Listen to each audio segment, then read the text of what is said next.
Hello po mga kababayan, kamusta po kayong lahat?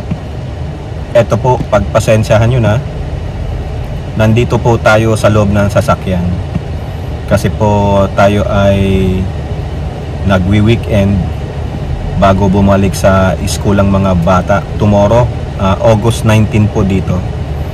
So ako naman ay nagpapahinga at natutulog habang ang mga bata naglalaro po dyan sa isang arcade dito sa San Diego.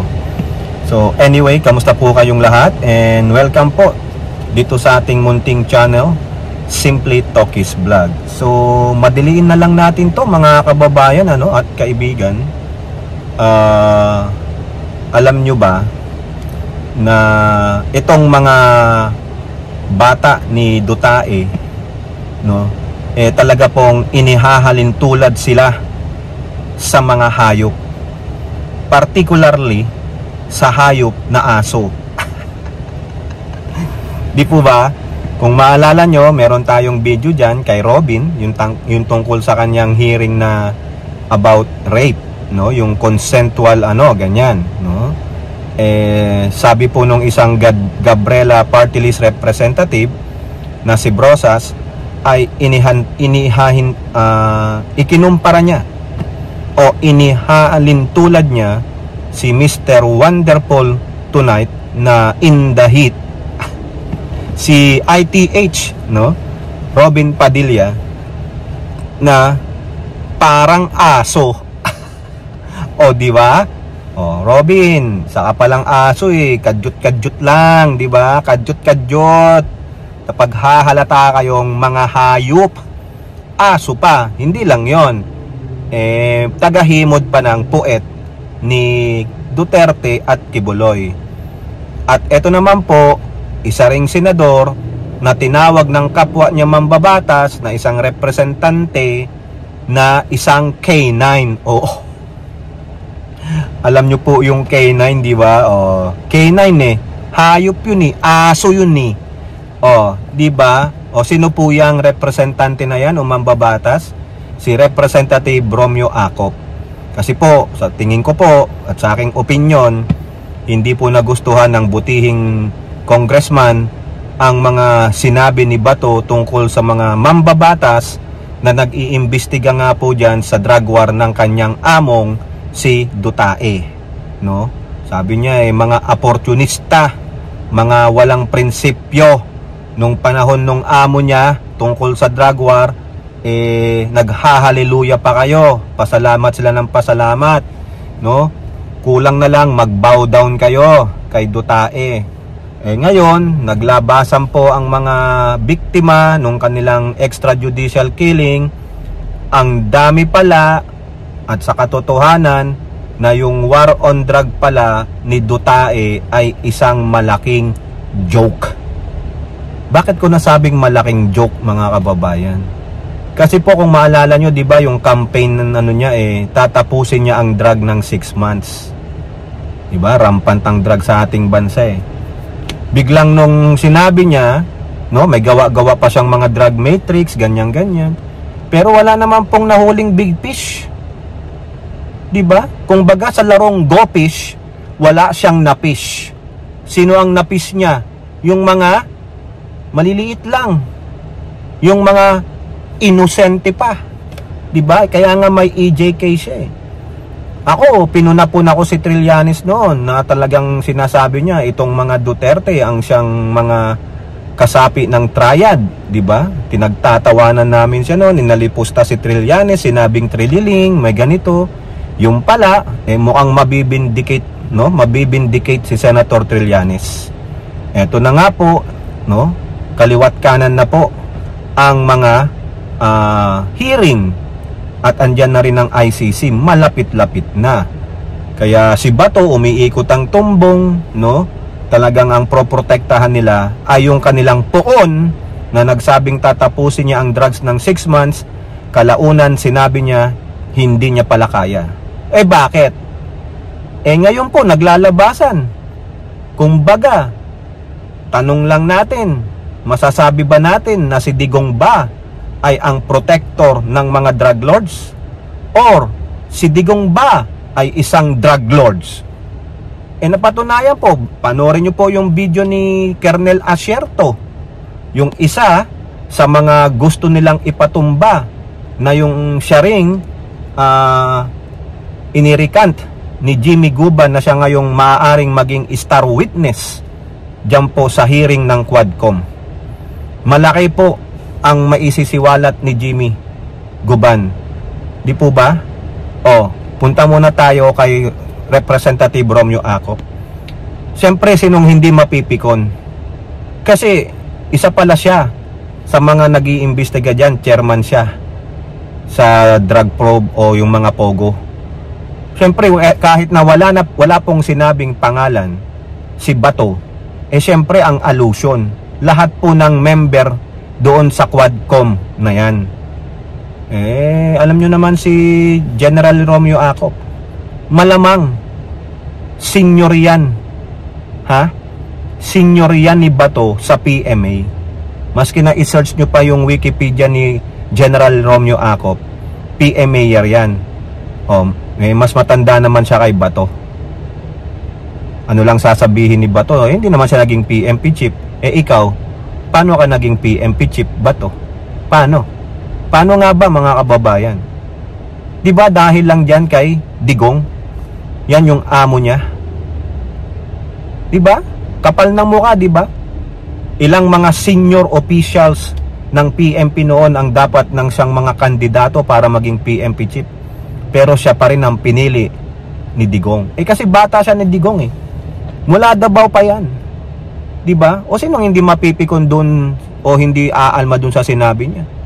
Sabing tuloy ni General o ni Congressman Acop, ikaw ang walang prinsipyo, ikaw ang oportunista, dahil ikaw ay K9 ni Digong. Ayan, naging PMP chief ka, naging senador ka, pero sa katotohanan mahina ka, Bato. Dahil sila at least inimbestigahan nila. Ikaw, diba, may mga biktima na umiiyak, may mga pamilya ng biktima na umiiyak, pero ikaw wala lang, tahimik ka lang. Parang okay na okay lang sa inyo magpapatay ng kapwa nyo Pilipino. Tapos sasabihin nyo, mahalin nyo ang mga kapwa nyo. Gago!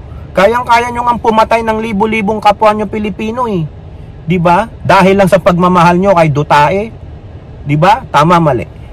O yan, nakatikim siya kay Romeo Acop. Ako po, nasa panig po ako ng mga mambabatas. Ganon din meron din pong posisyon dyan si Congressman Barbers, kasi si Congressman Barbers, I think isa siya sa chairman ng sa drugs diyan sa lower house. Di ba? Sino ang walang prinsipyo? Sino ang oportunista? Ikaw, Bato.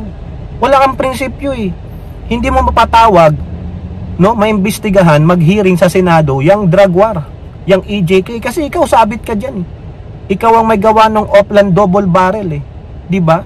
Bagay, sino nga naman mag-iimbestiga sa sarili niya? Di may bias ka na. O ngayon, kaya bang ipagtanggol ang sarili mo sa Kongreso? Hindi. Ikaw ang opportunista, gagamit ka ng parliamentary courtesy. Di ba? Kung talagang may prinsipyo ka, hindi ka opportunistic, i-waive mo ang parliamentary courtesy, pakita mo sa mga kapwa mo mambabatas, kaya mong depensahan ang sarili mo. Na yung sinasabi nyong drug war ninyo na EJK hindi totoo. Hindi. Gumagamit ka ng pagiging senador mo o sino ang opportunista. At the same time, mga kababayan, sa pagiging opportunista niya, ginagamit niya ang pagkasenador niya, at gagawa rin daw siya ng hearing niya, ipapatawag niya si Jimmy Guban. Ano sasabihin mo kay Jimmy Guban? You're a liar. You're a liar. Diba? Contempt kita. Contempt kita. Sino ang hindi power hungry? Diba? Sino? Ikaw hindi ka power hungry? Tanggalin natin yung hindi. Sino ang power hungry, Bato? Sino? Ikaw at yung amo mong Dutae na patuloy mong hinihimod ang puwit. Tama, mali. Eto pa, mga kababayan, pagpasensyahan nyo na po. Iiksian na lang natin. Yung video na yan, paronin ninyo. Yung amo nilang napakagaling. Ako po nabulag yan, inaamin ko naman paulit-ulit. Dahil akala ko totoo yung sinasabi. Yung pala lahat ay joke. 'Di ba? Tapos sila pa ang may audacity na gustong pabagsakin, pababain ang Pangulong Marcos. Hindi pwede. Maghalo balat sa tinalupan, mga kababayan. Huwag niyong pababalikin ang pamilyang nagkakanlong, kumakampi sa mga drug lords. Huwag niyong iuupo ang pamilyang Duterte na walang masabi sa West Philippine Sea. Huwag niyong iuupo ang pamilyang Duterte na walang masabi sa Pogo. Huwag niyong iuupo ang nagsasabing may prinsipyo, may isang salita. Putang ina. Wala nga kayong ginawa sa kapwa niyo Pilipino na hinabas, pinatay dahil dyan sa drug war ninyo. Ilang libong mga kabataan nang nasawi. Ilang libong mga nanay, lola, kapatid, asawa ang nasawi at nawalan ng mga mahal sa buhay. Pero kayo, putang ina ninyo, gusto pang bumalik sa pwesto? Nek-nek ninyo. Ang tanging naratiba nyo lang ay adik ang Pangulo. Baka kayo ang adik. Adik kayo sa kapangyarihan. O yung video na yan, mga kababayan, no? Ipinaaresto ni Pangulong Rodrigo Duterte ang Customs Intelligence Officer na si Jimmy Guban na nagdetalye sa House of Representatives kung paano umano nakalusot ang 6.8 bilyong pisong shabu shipment. Narito ang report ni Rosalie Coz.